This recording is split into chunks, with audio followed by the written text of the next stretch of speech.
Tuhan adalah gembalaku, takkan kekurangan aku. Saudara-saudara yang terkasih, selamat pagi. Salam jumpa lagi dalam Sabda Siap Saji, Senin 6 Maret 2023, hari biasa, pekan kedua Prapaskah. Marilah kita berdoa. Karena Bapa, Putra, dan Roh Kudus. Amin. Allah Bapa Maha Pengasih, Engkau menghendaki kami melakukan mati raga untuk menyembuhkan batin kami. Bantulah kami melepaskan diri dari segala dosa agar sanggup melaksanakan hukum cinta kasih-Mu dengan pengantaraan Yesus Kristus Putra-Mu Tuhan kami, yang bersama dengan Dikau dalam persatuan Roh Kudus, hidup dan berkuasa Allah sepanjang segala masa. Amin. Tuhan bersamamu dan bersama rohmu. Inilah Injil Yesus Kristus menurut Lukas. Dimuliakanlah Tuhan. Lukas bab 6 ayat 36 sampai dengan 38. Yesus berkata kepada murid-muridnya, "Hendaklah kamu murah hati sebagaimana Bapamu adalah murah hati. Janganlah kamu menghakimi, maka kamu pun tidak akan dihakimi. Dan janganlah kamu menghukum, maka kamu pun tidak akan dihukum. Ampunilah dan kamu akan diampuni. Berilah dan kamu akan diberi. Suatu takaran yang baik dan dipadatkan, yang digoncang dan yang tumpah keluar, akan dicurahkan ke dalam dibaanmu. Sebab ukuran yang kamu pakai untuk mengukur akan diukurkan kepadamu." Demikianlah sabda Tuhan. Terpujilah Kristus. Selamat pagi Romo. Pagi Gilbe. Tadi dalam Injil kita dengar bahwa kita tuh dihendaki untuk menjadi seorang yang murah hati. Apa artinya itu murah hati, Romo? Apakah murah hati itu harganya murah juga? Oke, terima kasih Gibe. Hari ini kita diajar oleh Yesus untuk murah hati. Ya. Murah hati itu biasanya berkaitan dengan memberi. Murah hati. Kalau kamu punya 2 roti, kamu kasih kakakmu 1. Itu kamu mempunyai sifat murah hati. Kalau kamu bertemu dengan pengemis, kamu punya uang saku, kamu bagi-bagi 2. Sekarang misalnya masa puasa, ya, kalau kamu diberikan oleh mama uang saku, kamu tabung uang itu selama 40 hari, dan uang itu diserahkan kemudian ke gereja. Kamu murah hati. Nah, ini berkaitan dengan masalah fisik yang kelihatan. Tetapi murah hati juga berkaitan dengan rasa. Ya, rasa belas kasih. Rasa belas kasih ini kalau kita analogkan, lebih banyak pengalaman orang tua kepada kita. Ya, misalnya contoh, ketika kita sakit, ya, ibu kita merasa murah hati, yang isinya secara psikologis disebut empati dan simpati. Ya. Jadi pada masalah empati, kamu nangis, sakit, ibu merasa perih hatinya karena anaknya sakit dan menangis. Itu rasa empati. Maka di dalam pikiran ibu, dia mau berusaha untuk memberikan yang terbaik, menolong anaknya sedemikian rupa.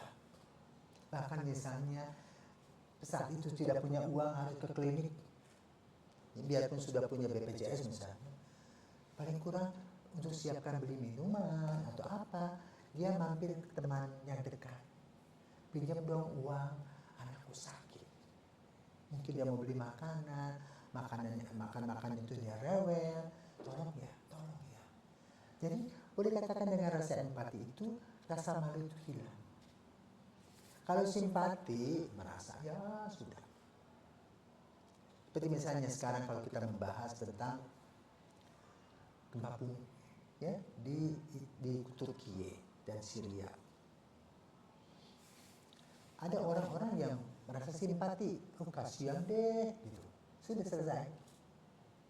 Tapi orang yang merasa empati mulai membayangkan, oh kasihan ya, runtuh bangunannya, orang-orang tertimpa, terkubur. Gimana dengan anak-anak? Kalau orang tuanya meninggal, siapa yang urus?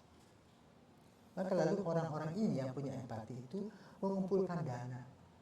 Yuk kita kumpulkan dana yuk, supaya kita biarpun sedikit kita bisa kirim ke sana. Dan bahkan kalau bisa, kita juga mengirim orang-orang dokter-dokter yang pergi ke sana untuk merawat orang-orang sakit. Itu empati. Nah, Yesus mengajak kita untuk berbuat seperti itu, memikirkan tentang orang lain dan bukan hanya memikirkan diri kita sendiri, egois, tapi juga bersifat sosial, berbagi.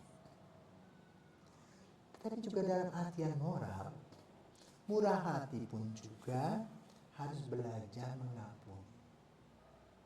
Orang tua kita ini menjadi contoh yang luar biasa. Ini contoh. Mamamu mempunyai satu piring kristal yang mahal harganya.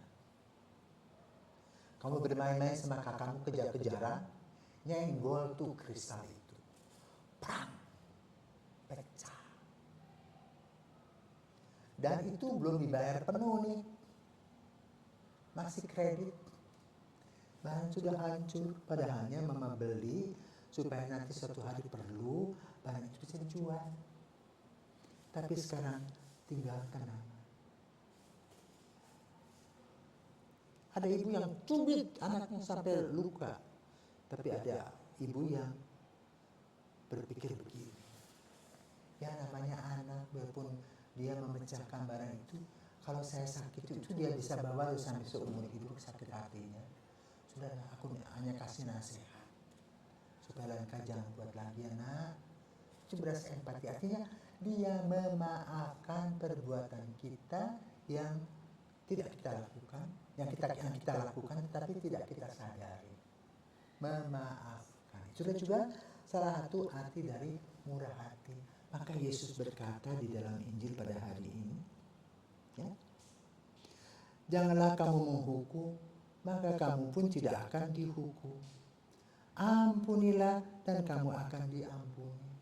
Berilah dan kamu akan diberi.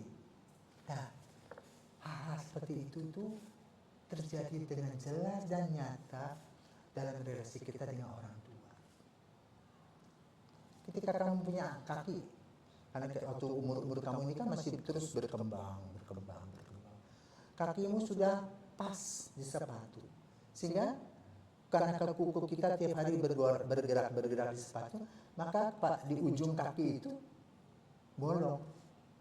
Ya, apa yang dibuat oleh orang tuamu ketika kamu tidak minta? Kasihan lo, sepatunya sampai bolong begitu. Maka tiba-tiba dia katakan, nak, sabar ya, tahan malu sedikit, mama belum punya uang untuk beli sepatu. Kamu katakan, enggak apa-apa mak, nanti satu hari, ya, walaupun memang kamu malu. Laki-laki mungkin tidak terlalu malu, kalau perempuan malu sekali, ya. Tetapi lalu rasa simpati, rasa empati itu yang hadir dalam diri orang-orang, terlebih orang-orang yang kita kasihi, akan membuat kita hidup ini lebih bernilai dan berharga. Dan kita bersyukur kepada Tuhan untuk orang-orang tua kita yang selalu murah hati. Dia mempersiapkan semua yang baik. Apalagi Bapa di surga. Maka bila kita mempunyai banyak kesulitan dalam hidup, belum ada jalan keluar, ayolah. Duduk, ambil waktu. Serahkan semua kesulitan-kesulitanmu. Dan di sana kita akan merasakan Bapa itu murah hati. Sebagaimana telah dilakukan oleh Bapak Ibu kita. Maka kita bersyukur kepada orang tua kita yang murah hati, yang luar biasa. Mama, Papa, terima kasih untuk kemurahan hatimu, sehingga kami ada seperti adanya hari ini karena kalian. Semoga semangat ini juga dialami dan dilakukan oleh banyak orang tua dalam urusan dengan murah hati. Selamat pagi, Tuhan memberkati.